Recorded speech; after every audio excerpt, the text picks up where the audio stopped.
नमस्कार दोस्तों, मैं हूं आपका दोस्त अंकित और आज सेकंड और लास्ट एपिसोड है। हम रियलिज़म और हाइपर रियलिज़म के बारे में बात कर रहे हैं और ये वाला पोर्ट्रेट हम फिनिश करने वाले हैं। आज एक बिल्कुल ही अलग तरीके की टेक्निक यूज़ करेंगे जो अभी तक जनरली हम नहीं करते हैं यहाँ पे। वो है कौन सी टेक्निक पता है? वो टेक्निक है जिसमें हम एक अलग तरीके के टेक्निक को इस्तेमाल करेंगे जो कि ये है। अब ये क्या है? ये है चारकोल पाउडर। चारकोल पाउडर को हम डायरेक्टली ब्रश से उठा करके ड्राइंग के ऊपर अप्लाई करने वाले हैं और इसमें क्या क्या डिफ़िकल्टीज़ आती हैं वो हम देखेंगे और कैसे हम उसको दूर करेंगे इसके बारे में भी बात करने वाले हैं। तो देखो, यहाँ पे मैंने शुरू कर दिया है और जो नोज़ के राइट साइड में जो डार्क एरियाज़ नज़र आ रहा है, मतलब मेरे राइट में, वहाँ पे मैं डायरेक्टली जो ये स्मॉल साइज़ ब्रश है इससे उठा करके मैं वैल्यूज़ को पुट करता हुआ चल रहा हूँ। तो उससे हो क्या रहा है, प्रॉब्लम भी देखो समझने की कोशिश करो। ये तो चलो ठीक है, हमें दिख जाता है दूर से, लेकिन एक प्रॉब्लम भी ये होती है कि वो पैचेस क्रिएट करते हुए चलता है। पैचेस दिखेंगे एक एक, क्योंकि ये स्मूथ पेपर है। बहुत रफ पेपर होता तो हम स्मच करना ईजी होता है, लेकिन यहाँ जो स्मूथ पेपर है इसलिए स्मच करने में डिफ़िकल्टी आती ही आती है। और इसीलिए मैंने आपको जूम करके भी दिखाया कि बहुत ज़्यादा मेहनत करनी पड़ती है इसको स्मच करने के लिए। तो ब्रश बहुत अच्छा होना चाहिए और जो यहाँ ब्रश है वो मेकअप ब्रश है, नॉर्मल ब्रश है, लेकिन अच्छे होने का ये मतलब है कि वो जो उसकी स्ट्रेंथ है ब्रश की, मजबूत ब्रश होना चाहिए। बहुत सॉफ्ट ब्रश होगा तो भी काम नहीं चलेगा, बहुत हार्ड होगा तो बिल्कुल भी काम नहीं चलेगा। तो दोनों का बीच का होना चाहिए। और देखो, थिक ब्रश से भी उसी तरीके से मैंने चिन्स पे थोड़ा सा डार्क वैल्यू को ऑप्ट किया। अभी आगे उस पर और डिस्कशन करेंगे। और अब थिन वाले ब्रश और थिक वाले ब्रश दोनों को साथ में यूज़ करने की पूरी कोशिश कर रहा हूँ। फिर अब मैं आ गया लिप के ऊपर। तो अपर लिप पे देखो, मैं ग्रेफाइट पेंसिल यूज़ कर रहा हूँ। अब यहाँ पे बहुत सारे लोग ये भी सोचेंगे कि अभी तक तो चारकोल से चल रहे थे, अब ग्रेफाइट से क्यों? क्योंकि देखो, जो लिप होता है ना, वो बहुत ही सोफिस्टिकेटेड एरिया होता है। अगर डायरेक्टली आप उस पर ब्रश लगाओगे, और ये चूँकि A4 साइज़ में बना हुआ पोर्ट्रेट है तो इसलिए बहुत ज़्यादा चांसेस हैं कि वो ख़राब हो जाए। इसलिए पहले उस पर ग्रेफाइट, फिर ग्रेफाइट को स्मच करेंगे, धीरे धीरे वैल्यूज़ को बढ़ाएंगे। ये बहुत ही अच्छा ऑप्शन रहता है बिगिनर्स के पास, खासकर कि एक बार में कोशिश मत करो कोई भी वैल्यू को ले आने की, रादर देन ट्राई करो 2-3 लेयर 4 लेयर पे काम करने की कोशिश करो। और आई एम वेरी सॉरी कि ये वाला जो ट्यूटोरियल है बहुत दिनों के बाद आया है, क्योंकि बीच में बहुत सारी तकलीफ़ों के दौर से मैं गुज़रा, तो इसलिए टाइम नहीं मिल पाया बिल्कुल भी। खैर फ़िलहाल अब आप लोगों की दुआओं से सब कुछ सही है, तो इसलिए अब मैंने आज ये वीडियो डाला है। अच्छा, दूसरी एक चीज़ और इम्पॉर्टेंट बात है आप लोगों को चाहता हूँ शेयर करना कि स्किल शेयर पे जो लोग भी मेरे से ड्राइंग सीखना चाहते हो वो आ जाओ। और बहुत सारे स्टूडेंट्स, भी 5000 के भी ऊपर स्टूडेंट्स हैं वहाँ पे, जैसे कि मैंने आपको बताया था। तो वो आप भी आके डेफिनेटली ट्राई करो।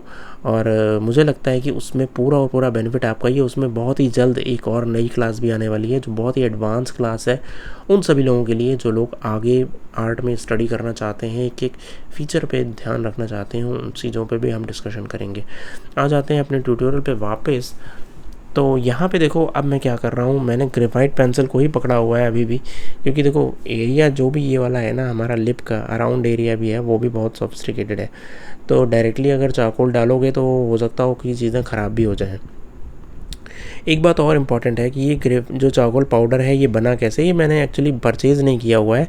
ये मैंने अपने ही, जो हमारे पास जो चारकोल स्टिक्स हैं, कंप्रेस चारकोल की हो, कैमलिन वाली, या फिर नॉर्मल चारकोल पेंसिल हो, उसी से पाउडर बनाने की कोशिश की है। वो नाइफ़ को यूज़ करके या ब्लेड को यूज़ करके उसको धीरे धीरे पाउडर में कन्वर्ट किया है और तब मैं यहाँ पे अप्लाई कर रहा हूँ।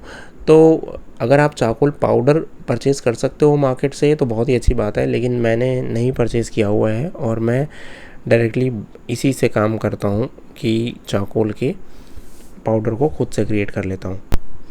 अब यहाँ भी देखो, मैं ग्रेफाइट यूज़ कर रहा हूँ और जो बियर्ड है, खासकर जो स्मॉल 0 नंबर वाली बियर्ड है ना, उसको मैं यहाँ पे कोशिश कर रहा हूँ ग्रेफाइट से ऑप्ट करने की। ये चारकोल से भी कर सकते हो, लेकिन देखो ध्यान एक चीज़ को समझो, अगर चारकोल से करते हो और आपका वहाँ पे वैल्यू इतनी डार्क नहीं है बैकग्राउंड में तो बहुत ही ऑकवर्ड लगेगा। इसलिए ग्रेफाइट से करना ज़्यादा बेटर है। जहाँ पर लाइटर एरिया है, जहाँ डार्क एरिया है, वहाँ हम चारकोल को यूज़ कर सकते हैं। तो जो लेफ़्ट पोर्शन है इस पोर्ट्रेट का, वहाँ पे बहुत लाइट एरिया है, तो इसलिए वहाँ पे हमने चारकोल को नहीं यूज़ किया और ग्रेफाइट को यूज़ किया। अब further 2B pencil, B pencil को यूज़ करके कुछ डार्क वैल्यू को राइट लेफ़्ट साइड में भी ऑप्ट करने की कोशिश कर रहे हैं, जैसे कि राइट में ऑप्टेड है। तो अब पूरी की पूरी जो ड्राइंग की वैल्यूज़ हैं वो बढ़ रही हैं, और कुछ इस तरीके से क्रॉस हैचिंग्स भी करने की कोशिश कर रहा हूँ। देखो अभी एक ही ड्राइंग में हाइपरलिज्म भी, थोड़ा सा क्रॉस हैचिंग, थोड़ा सा, बहुत सारी चीज़ों को, डिफरेंट चीज़ों को ऑप्ट करने पे एक बहुत ही अच्छा आर्ट वाला, जिसको बोलते हैं ना कि एक डिज़ाइंड, एक आर्टिस्ट ने बनाया हुआ ऐसा फील होना चाहिए उस पोर्ट्रेट को देख के। मतलब उसमें रियलिज़म भी शो कर दो, कुछ क्रॉस हैचिंग्स भी शो कर दो। ज़रूरी नहीं है कि पूरा रियलिज़म ही शो करना है, या ज़रूरी भी नहीं है कि पूरा क्रॉस हैचिंग ही शो करना है। थोड़ा सा मिक्स करो स्टाइल को, तो एक बहुत ही नया स्टाइल क्रिएट होता है, जो कि यहाँ पे हम देखने वाले हैं। अब मैं देखो नीडेड इरेज़र को यूज़ कर रहा हूँ, और जो बहुत थिन लाइन इफ़ेक्ट्स हैं खासकर लिप के ऊपर, उसको यहाँ पे मैं लेके आ रहा हूँ। फिर मैं फर्दर मोनो इरेज़र को भी यूज़ कर रहा हूँ। अब यहाँ पे टूल का बहुत ज़्यादा सिग्निफिकेंस हो जाता है, खासकर इस टाइप की ड्राइंग में। और आप डेफिनेटली अगर आप रियलिज़म या रियलिज़म में काम करना चाहते हो तो ये टूल आप रखो अपने पास, मैं तो ये ज़रूर कहूँगा। अगर नहीं है तो फिर खुद से बनाने की कोशिश करो, और ये टूल बनाने भी बहुत मुश्किल नहीं होते। नीडेड इरेज़र तो डेफिनेटली नहीं बना पाएंगे, कोई भी मुश्किल ही होगा, लेकिन मोनो इरेज़र बहुत आसानी से बना सकते हो। आप किसी भी नॉर्मल इरेज़र को चॉप करके छोटे छोटे पोर्शंस में डाल के फिर उसको रिफ़िल में पीछे से फंसा दो, तो वो मोनो इरेज़र जैसा काम करेगा। ट्राई करके देखना, मैंने इस पर एक वीडियो भी बनाया था और मैंने उसको यूज़ करके भी दिखाया था। अब देखो अभी भी मैं वही काम कर रहा हूँ, राइट साइड में कर रहा हूँ, ग्रेफाइट को यूज़ कर रहा हूँ, फिर थिक वाले ब्रश से स्मच कर रहा हूँ। अब यहाँ पे मेन रोल शुरू होता है, और ज़्यादा चारकोल पाउडर को हम डाल देंगे डायरेक्टली, क्योंकि यहाँ बहुत डार्क एरिया है, तो हमें फिर उसका डर नहीं है कि कितना ज़्यादा सोफिस्टिकेशन है कितना नहीं। इकट्ठे ही सारा पाउडर आप अप्लाई कर सकते हो और डार्क वैल्यू को ले आ सकते हो। ध्यान इस चीज़ का रखना है, ब्रश जो है वो थिक होना चाहिए। थिन ब्रश से बहुत ज़्यादा टाइम लगेगा, मतलब पतले वाले ब्रश से मत करो क्योंकि उससे बहुत टाइम लगेगा।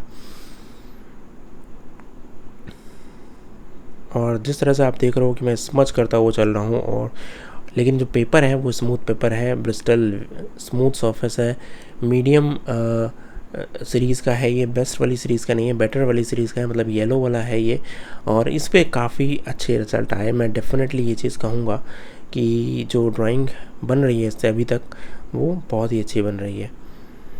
तो मैं डेफिनेटली ये रिकमेंड करना चाहूँगा आप सभी लोगों को। अब यहाँ देखो मैं चारकोल पेंसिल को भी यूज़ कर रहा हूँ डायरेक्टली, और तरह से चीज़ें करके आपको दिखा रहा हूँ। चाहूँ तो इसको भी चारकोल पाउडर से किया जा सकता था, लेकिन आपको अलग अलग तरीके इस्तेमाल करके दिखाने की कोशिश कर रहा हूँ, ताकि आप हर चीज़ को समझ पाओ कि ये करेंगे तो क्या होगा, दूसरी चीज़ करेंगे तो क्या होगा। तो एक ही पोर्ट्रेट में आपको गलती, सही और अदर ऑब्जर्वेशन, अदर टेक्निक सब कुछ समझ में आ जाए, ताकि ये एक एम है। ये ट्यूटोरियल थोड़ा सा लंबा है, मैंने कोशिश की है कि ज़्यादातर मेजर पॉइंट को हम कवर करते हुए चलें। फोरहेड पे भी देखो इसी तरीके से बहुत आसानी के साथ हमने वो डार्क एरिया को ऑप्ट किया। तो ये फ़ायदा होता है जब आप चारकोल यूज़ करते हो खासकर, तो चारकोल में इस चीज़ का आपको एडवांटेज मिल जाता है कि आप बहुत ही आसानी से डार्क वैल्यूज़ को ऑप्ट कर लेते हो, और जल्दी से जल्दी आपका पोर्ट्रेट बन जाता है, और रियलिज़म भी बहुत ही अच्छे से ऑप्ट हो जाता है। अब जो अदर एरियाज़ हैं उसमें भी काम कर रहे हैं, जैसे कि नेक लाइन हो गई, वहाँ पे ग्रेफाइट यूज़ कर रहा हूँ। फिर चारकोल भी यूज़ कर सकते हैं, बट अभी ग्रेफाइट ही यूज़ कर रहे हैं, और उसके बाद फिर उसको स्मच कर देंगे चारकोल को इम्प्लीमेंट करते हुए। तो ये तो अदर थिंग्स हैं, उस पर इतना ज़्यादा ध्यान न देते हुए आगे बढ़ते हैं ना। अब जल्दी से आ जाते हैं हेयर के ऊपर। हमने नेक वगैरह को भी फिनिश कर लिया है एक लेवल तक। अब जो हेयर हैं उसमें देखो मैं डायरेक्टली कंप्रेस चारकोल को यूज़ कर रहा हूँ। यहाँ पे मैं कंप्रेस चारकोल जो है वो जनरल्स कंपनी का यूज़ कर रहा हूँ। ये बहुत ही अच्छा कंप्रेस चारकोल है और बहुत ही अच्छे रिजल्ट देता है। आप भी इसको डेफिनेटली एक बार देख सकते हो, नहीं तो कैमलिन वाला जो है वो भी बहुत अच्छे रिजल्ट देता है, और उससे मैंने बहुत टाइम तक यूज़ किया है। तो यहाँ पे देखो मैंने किया, और फिर उसके बाद मैंने अपने ही फिंगर से उसको स्मच कर दिया। तो यहाँ पे मेरा काम बहुत ही आसान हो गया। देखो अभी ये फ़ायदा भी है, और ख़ासकर जब आप बड़े एरिया पे काम करोगे, जब रियलिज़म वगैरह में, तो बहुत सारा एरिया होता है कैप्चर करने का, उसको बहुत आसानी के साथ आप इस तरीके से कर सकते हो। और यहाँ पे थोड़ी चीज़ें मैं इरेज कर रहा हूँ, थोड़ा कुछ इफेक्ट डालने की वहाँ पे कोशिश करेंगे आगे चल के। अब आ जाते हैं भाई लोगों हम लोग, जो कि हमारा बहुत इम्पॉर्टेंट है, वो है फोरहेड पे जो रिंकल्स नज़र आ रहे हैं उनके ऊपर ध्यान देते हैं। तो देखो, मैंने पहले जो लेयर्स ऑप्ट की थी उसके बाद फिर मैंने वहाँ पे ग्रेफाइट से और ज़्यादा डार्क किया है उन वैल्यूज़ को। हालांकि ये इतनी डार्क है नहीं रियलिज्म इमेज में, तो इसमें हमें आगे चल के फिर से चेंजेस करने पड़ेंगे, लेकिन अभी वहाँ पे मैंने सिग्निफाई कर दिया है कि ताकि हम बाद में उसमें काम कर सकें, हमें ध्यान में रहे। और उसी की वजह से जो है एक्सप्रेशन भी चेंजेस होंगे और बहुत सारे अच्छे रिजल्ट्स भी वहाँ पे हमें मिलने वाले हैं, तो वो भी देखेंगे। अभी पहले हेयर पे काम कर लेते हैं। हेयर पे देखो, अब मैंने नीडेड इरेज़र यूज़ किया है क्योंकि मैंने एक ही सिंगल लेयर ऑप्ट की थी, और अब बहुत आसानी के साथ देखो मैं नीडेड इरेज़र से हाइलाइट्स को वहाँ पे जनरेट कर ले रहा हूँ, जैसा कि रियल इमेज में है। और ये बहुत आसान काम है, बहुत मुश्किल काम बिल्कुल भी नहीं है। लेकिन पता नहीं लोग इस चीज़ से क्यों इतना डरते हैं कि हेयर में बहुत ज़्यादा मेहनत करते हैं, या फिर हेयर में कहते हैं कि बहुत टाइम लगता है। अगर आप ये तरीका ऑप्ट करते हो ना, जो मैंने आपको यहाँ बताया, इससे देखो कितना कम समय लगा। पहले आप पूरा ग्रेफाइट से या चारकोल से, खासकर चारकोल पाउडर से आप उसको पूरा ब्लैक कर लो, फिर उसमें हाइलाइट्स ऑप्ट कर लो, तो ये टाइम बहुत ज़्यादा सेव करता है आपका, और बहुत अच्छे से रियलिस्टिक रिजल्ट्स भी मिल जाते हैं। आई थिंक यह बात आपको समझ में आ गई होगी। अब मैं देखो यहाँ पे मोनो इरेज़र यूज़ कर रहा हूँ और कुछ डॉट्स को क्रिएट करने की कोशिश कर रहा हूँ। जो छोटे छोटे डॉट्स हैं उन डॉट्स को हर जगह पे इम्प्लीमेंट करने की कोशिश कर रहा हूँ, कुछ इस तरीके से। मैं थोड़ा जूम कर देता हूँ, और ये जो छोटे छोटे डॉट्स हैं यही जो है रियलिज़म में और ज़्यादा जान डाल देते हैं। तो ज़रूरी नहीं है कि आप देखो, बहुत सारे लोगों को मैंने देखा है सेगमेंट बाय सेगमेंट भी ड्रॉ करते हैं और बहुत ज़्यादा रियलिज़म लेके आते हैं, लेकिन अगर थोड़ा सा टाइम आपको बचाना है तो ये काम आप बाद में भी कर सकते हो। मैं ये नहीं कह रहा कि वो टेक्निक सही है या ये टेक्निक सही है, हर टेक्निक अपने आप में सही होती है। बस अगर आपको थोड़ा सा टाइम सेव करना हो और थोड़ी कम मेहनत में आपको कुछ बेहतर रिजल्ट्स लेके आने हैं, कम टाइम में खासकर, तो ये तरीका आप ऑप्ट कर सकते हो। अब आ जाते हैं देखो बैकग्राउंड पे। जैसा कि मैंने आपको बताया था, मैं यहाँ फिलो चारकोल यूज़ कर रहा हूँ, कुछ इफ़ेक्ट डालेंगे, और एक अच्छे इफ़ेक्ट जो होते हैं ना वो ड्राइंग में जान डाल देते हैं। तो चाहते तो पूरा वाइट भी छोड़ देते हैं बैकग्राउंड को, लेकिन यहाँ पे थोड़े इफ़ेक्ट डाल के उसमें थोड़ी और जान डालेंगे। और उम्मीद करता हूँ कि आज का ये ट्यूटोरियल आपको पसंद आया होगा। इसकी रिगार्डिंग कोई भी क्वेरी हो तो कमेंट बॉक्स में पूछ सकते हो। और जो देखो डार्क एरिया ऑप्ट किया था उसको भी हमने फिनिश कर दिया है। Thank you so much. Please इस चैनल को सब्सक्राइब ज़रूर कीजिएगा अगर अभी तक आपने नहीं किया है, क्योंकि मुझे पता है कि बहुत सारे लोग वीडियो देखते हैं, पूरा देखते हैं, बट सब्सक्राइब नहीं करते। तो प्लीज़ सब्सक्राइब कर लो यार, इससे मुझे बहुत ज़्यादा मोटिवेशन मिलता है। Thank you so much, love you all, bye.